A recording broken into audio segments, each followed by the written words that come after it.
Hi there, this is David here from Cadsessions.com. In this video mini-series, I'm going to introduce you to the very basics of creating objects in Onshape and basic navigation to get you comfortable with the user interface.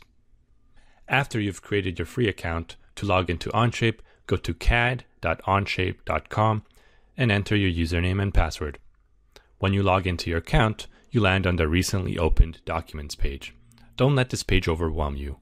We'll go over how to navigate this page in another video, but for now, I just want to get right into creating stuff so you see how easy it really is.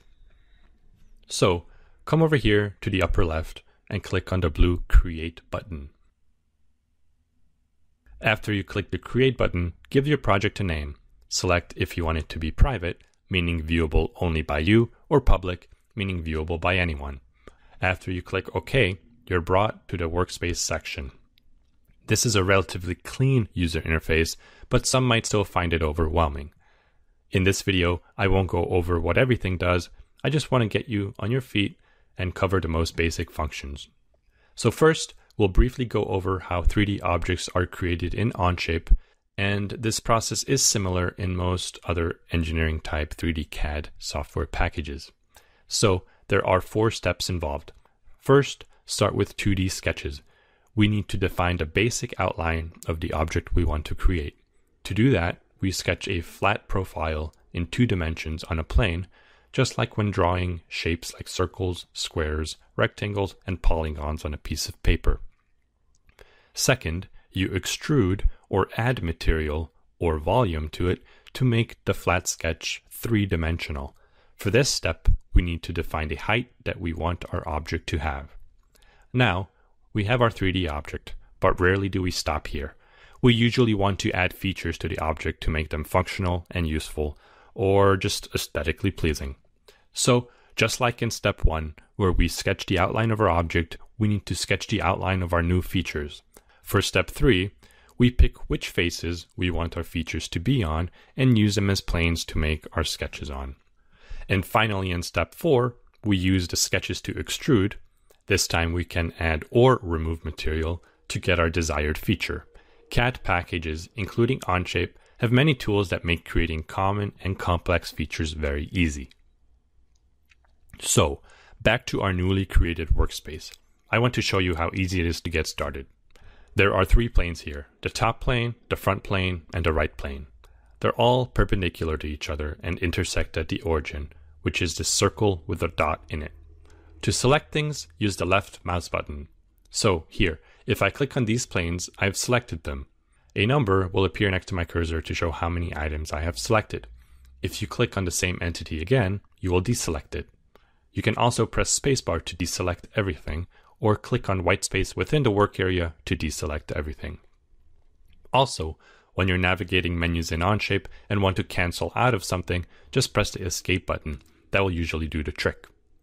You can zoom in and out using the mouse wheel. Try that now.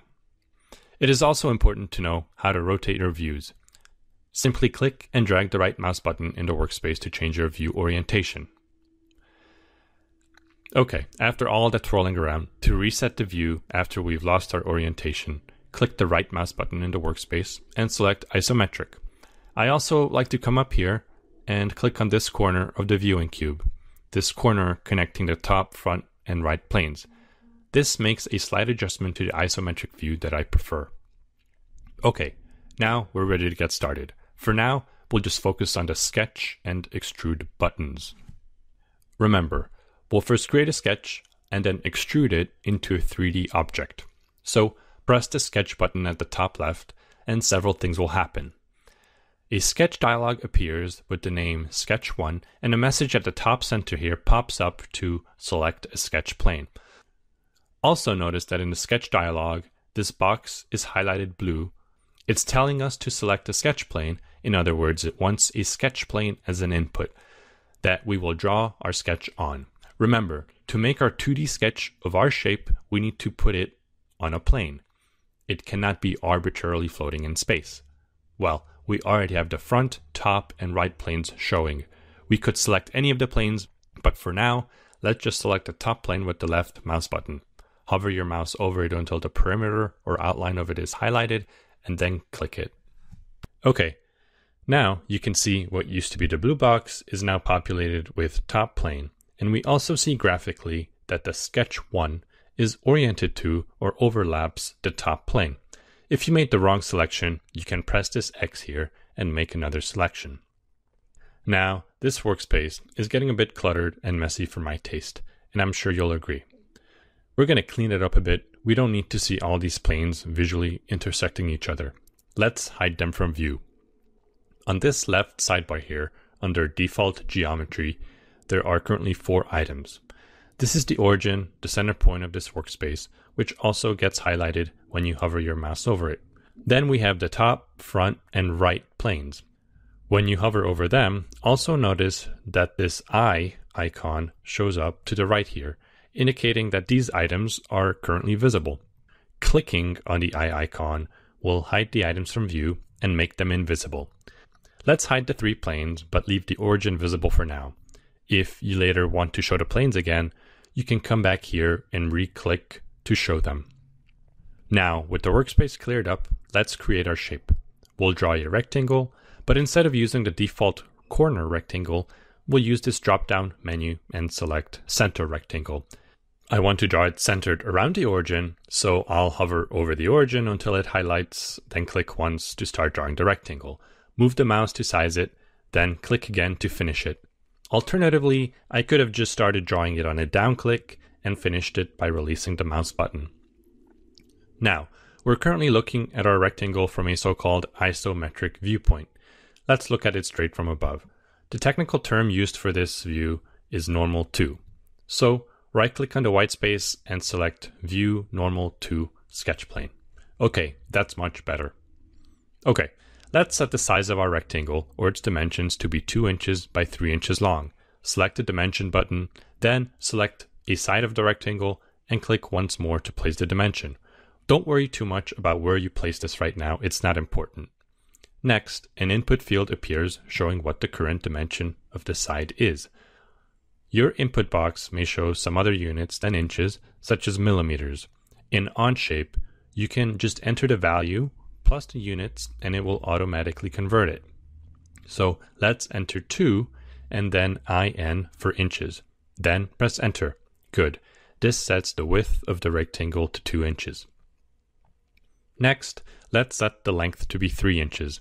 The dimension tool you can see here is still highlighted, meaning it is still selected, so you don't have to re-click it. So select this other side of the rectangle, place the dimension, and finally set the value to 3 inches. Before we finish, let's add a circle in the center of our rectangle. I want our 3D box to have a hole through it. Select Center Point Circle, hover over the origin, and click to draw the circle. Again, let's give it a fixed size. So, activate the Dimension tool, select our newly created circle, find a place for the dimension, then enter a value of 1 inch. Okay, we're ready for step 2 to change this 2D sketch into a 3D object. Let's change our view back to isometric view so we can see what will happen in a 3D perspective. Click on this box at the top right of the window and select the first option here, isometric. Okay, good. Next, click on this green arrow to indicate that we're done with this sketch for now. Next, click on the Extrude button at the top left here. The Extrude dialog appears, and this one is called Extrude 1. By default, Solid is highlighted. We'll leave that selected since we want to create a solid object instead of just a surface. On the second line here, New is selected by default. Again, we'll leave that selected because it means we want to create a new solid. Next, we have the blue box indicating what input it's looking for, faces and sketch regions to extrude.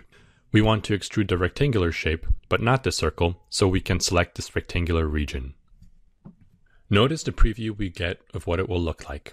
If you're zoomed too far in, you can zoom out by pushing the wheel away. Also, notice the hole in the center. Since we didn't select the circular region, that region won't be extruded. Now, as a test, on the sketch plane, click on the circle. 3 things will happen. First, in the Extrude 1 dialog, the blue box populates with another line item for the extra selection we made. Second, the preview of the extrusion now shows a complete mass without that hole since we're extruding both the rectangle and the circle. And third, the cursor now has a small 2 next to it, indicating that there are 2 selections made. Okay, click on the circle once again to deselect it because we do want to extrude around the hole, but not the hole itself.